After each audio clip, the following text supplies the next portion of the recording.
And you guys are coming off of a great win against Northwestern State. Obviously able to reclaim the Chief. How big is the Chief? Not reclaim. We've always had. Oh, there you go. You get that's right. 8 years running now. We've had the Chief. Chief was a big pine log. The retired Chief Caddo. So 2 or 3 years ago, we took a big just log over there. We were going to play for something. It wasn't fair for our seniors not to play for something. Then we've since had that log, carved, and it's got a big, axe on one side and a pitchfork on the other. So whoever wins gets to put their, axe up or pitchfork up. It has the school's name. And it's engraved in there. It's called the Chief. That way we can still have Battle of the Chief and still have kind of tip of the hat to the old days. And it's a big trophy. Old Ryder there. Ryder's taking his picture with me, in the Chief. And so he was there again. So that was awesome to have our number one fan there. But it was that's a rivalry game that means a lot to a lot of people. And to go over there and just handle business, it's 48-0 at half. And I think that really showed the committee that we deserved that first round bye. And that was a good showing for us, a really good night. And now we've been able to get our legs back underneath us and get a few guys healthy, and now we'll roll on to round 2. Yeah, and so actually talking about that game, the scoring opens up after an electric punt return from Bugs Mortimer. I believe it's 4th of the season. 3 touchdowns from Vidlag, Broadway getting in on the action, Reese on the ground, and it's all capped up with a hat trick from Jalen Jenkins. Just overall domination from the Lumberjacks in that game. That first half was, we were playing very, very well, and they've got some, obviously they're not quite where they need to be. A very young team over there, play hard, but I was just pleased. We didn't play down to their.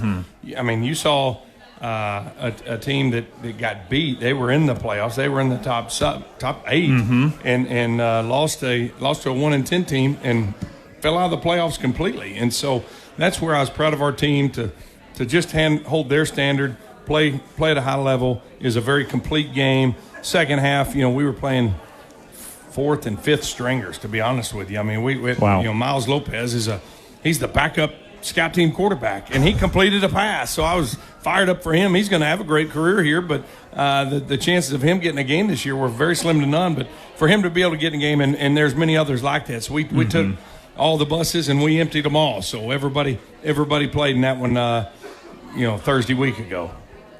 And the Southland Conference did a great job of promoting the Southland Conference teams into the playoffs. Ultimately, it was the Jacks that earned that spot with the 7th seed and a first-round bye. What were your initial reaction to seeing SFA's name pop up on national TV as that 7th spot? Well, that was cool to see. What was better to see was the reaction from our team. Absolutely. You saw how hard they had worked and what that meant to them, and just, we didn't know what was fixing to happen, and then bam, it hits there. They were excited, and that was really fun, really cool to see their excitement, their reaction, because that was genuine. And we got such a neat locker room and some great kids in there that play this game the right way. And so to see their hard work and field of what they've done this year, pay off in a bye in that national seed, that's not happening around here very often. And so with that being said, now we're here. ACU takes down Lamar in the first round, and now it'll be a longtime foe in the Wildcats traveling to Nacogdoches. Part of the billing for this matchup is that it's a rematch of Week 2. How much of an advantage is it for having seen this opponent before, despite there also being 3 months and a lot of football in between? I don't know that there's much of an advantage or disadvantage for either team. I think both teams have improved since then. I know we've gotten better week in, week out, and are playing at a high level right now. Unfortunately, they have to, and so they're playing really, really well. What they've done is they've changed. About 6 weeks ago, Keith Patterson, their head coach, he's a defensive-minded guy, and they had some situations they didn't like, some matchups, and so he adjusted what they're doing defensively. And man, they were a good defense. Now they're a great defense, and have kind of gone a little bit more to a 4-down front, and playing almost a 4-3 type defense, and have completely suffocated people in their run game, made them really one-dimensional, moved a corner to safety, so they got great cover guys all the way around, and so they can sure make things hard on you to put points on the board and establish any kind of a run game. And so both teams have gotten better. It'll be a good chess match. It's two good teams, I think, two well-coached teams. A lot of respect for their staff. I mean, you look at Keith Patterson, where he's been in the Pac-12, the Big 12, the ACC as DCs, and Nick Holt. He was the defense coordinator for Pete Carroll out there at USC, coached Troy Polamalu, and, Graham Harrell 18 months ago was an OC in the Big Tens. I mean, they got some great coaches. It's a really good program, and they'll travel well. And we've played – this will be the 9th time we've played them since I've been here, 9th time in 7 years. Wow. And every one of those games have been fun, exciting games. And we didn't win every one of them. We've won our fair share, and I think we're up on them by a game or two right now. We need to extend that. But I guarantee you Saturday's going to be a fun day for some good football out there at Homer-Bryce. You talked about some of the names as far as the coaching staff and also on the defensive end. Are there any names of players that have emerged since that Week 2 meeting that are kind of on the lookout for the Lumberjacks? Well, their receiver, Javon Gibson, he was a good player, and he is a great player right now. I mean, he's an NFL body, 6'4", 215. The last 3 weeks, he's put up, I think he has 23 catches, right at 500 yards, and 5 touchdowns. I mean, it's wow. You can't. I mean, no one's been able to guard him, and he's been covered, and they throw it to him, and he comes down with it, and he is playing as good as any receiver I've seen at this level in quite some time, and so he'll be a Sunday guy, and he's going to pose some problems for us Saturday. But we got some good corners, and we got some good players, and hopefully we get a little pass rush and get that ball to come out a little early and see what happens. And so when you look at this SFA team, you started with during the season down at Houston, the one to the field that takes the field on Saturday for the latest home game in program history. What are you most proud of in terms of what it took in those 13 or so weeks to get where you are today? Well, I think one thing I'm really excited about with this team is I feel like they've gotten better week in, week out, and we're such. We were a better team week 3 than we were week 2, and then 4 than 3, and just each week, we're not perfect, and that's our goal. Our goal is to be the best version of the 2025 Lumberjacks we can be, and that's still a work in progress, but that's still the goal. And so I think they've been very intentional at if there's something that we're not good at or not executing well, to be intentional during the week, coaches and players alike, to get those problems fixed and to play at a higher level. So they've done a good job. They've been a very coachable team, and you want to be playing your best football at the end of the year, and I think they are. And hopefully we got our best game still in front of us. In terms of the other thing would be, we've played some teams. We've played big games, and at UIW and Lamar. UTRGV was a nationally ranked opponent. They played at a high level in big games, but they've also gone out against the Houston Christians of the world and the Northwestern states and continued to play at a high level. And that's a mark of a really veteran team and a experienced team that can go out there and it's about us. It's 60 minutes of Lumberjack football. It doesn't matter who it is, 85 Bears or, you name the school, Alto High School. I mean, it doesn't matter. All points in between. Go out there and do what you do. Play at your standard, and get better week in, week out. And I think they've done that. And a couple of weeks ago, it was the Lamar game. That was the biggest game at Homer-Bryce. Now it's the second round of the FCS playoffs. That is the biggest game at Homer-Bryce Stadium in decades. What does it mean to you to have such a historic game here in Nacogdoches, Texas? Well, these guys have earned it. I'm tickled for them, to win the conference outright, to go undefeated 8-0 in conference, first time in school history, win 10 games in a row in a season, first time in school history, and now hosting a second-round home playoff game for the first time in 35 years. That says something. It validates these kids. It validates who's in that locker room. It's a player's game. We coach, but it's a player's game, and it's about these players. It should always be about the players. And so really excited for them because so many of them sacrifice so much to be here and turn down lucrative offers and opportunities to go play at other places with, better facilities and fancier things and more money in their pocket. But they chose to finish their careers here, to get their degree from SFA. Some of them been here 6 years. I mean, in this senior class, you got four 5 and 5th year seniors, and 6th year seniors, excuse me.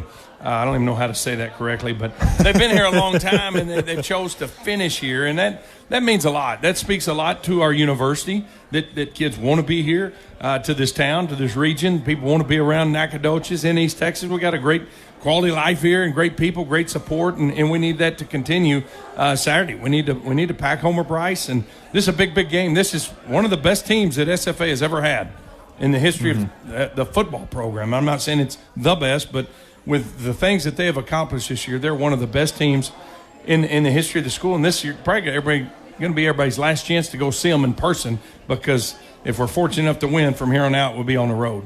Yep, that's definitely the goal. But, Coach, it's a battle of purple. It's a rematch for the record books. How important is it to have Homer Bryce Stadium absolutely rocking Saturday afternoon? Everybody's, football seasons have kind of whittled down there across the high school, so it's going to be a big game. I mean, it's two Division I football teams playing in the second round of the playoffs.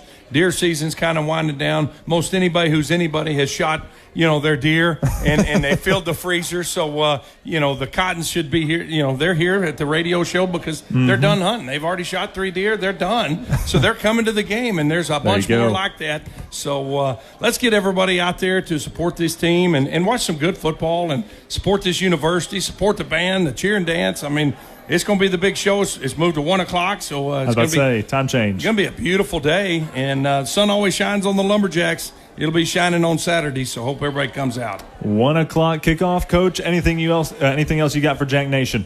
Come on out and support them. Let's go get us one more. Axe them. Let's do it, Coach. Thank you so much. All right, we'll be right back.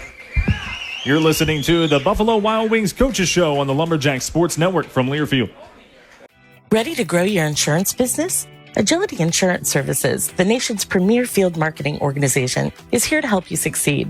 As a proud partner of SFA Athletics, we're committed to excellence on and off the field. Get access to top carriers, exclusive products, expert training, smart enrollment tools, and unmatched sales support, plus top-tier commissions and professional marketing, all in one with Agility.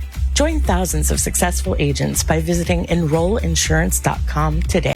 I'm Kyle, and I started Dilla's with one goal: serve the best quesadillas on the planet.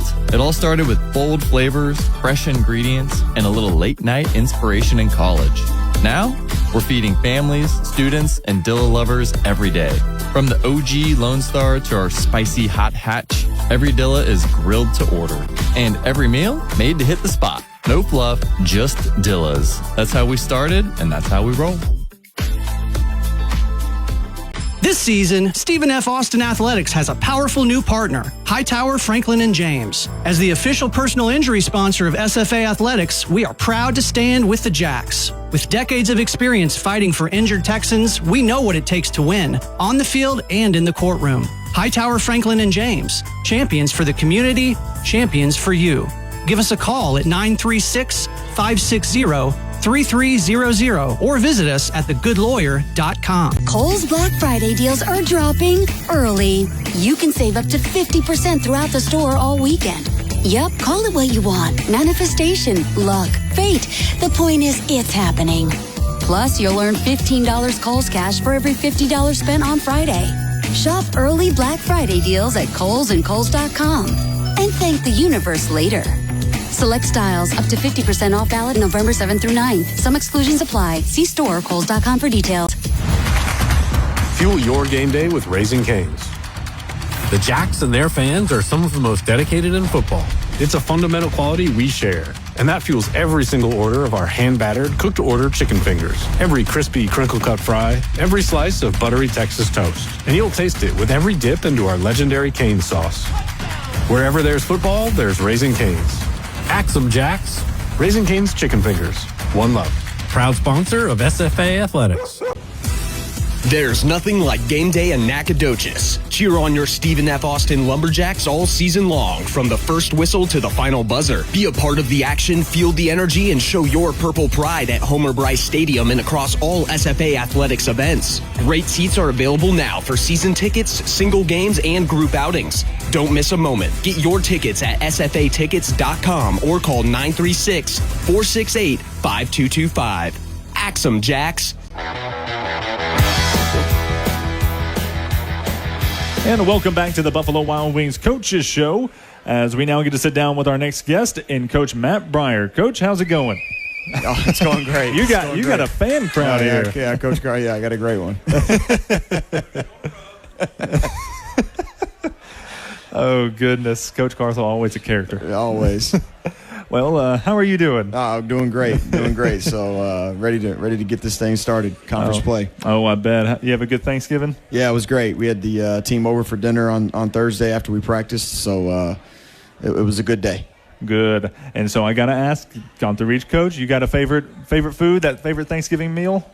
Yeah, I love green bean casserole. Green bean casserole. Yeah, green bean casserole. I like stuffing over dressing personally, but fair. So those two things, yeah. If I can, they have to kind of touch. I like them. I like touch. I like a little bit of a messy Thanksgiving dinner. I think that's fair. Yeah. See, I'm one of those, like, people try to separate. Like, there's not enough room on the plate to separate. Nope. Don't separate it. Put the gravy on the dressing. Let it seep into the green bean casserole. We're good.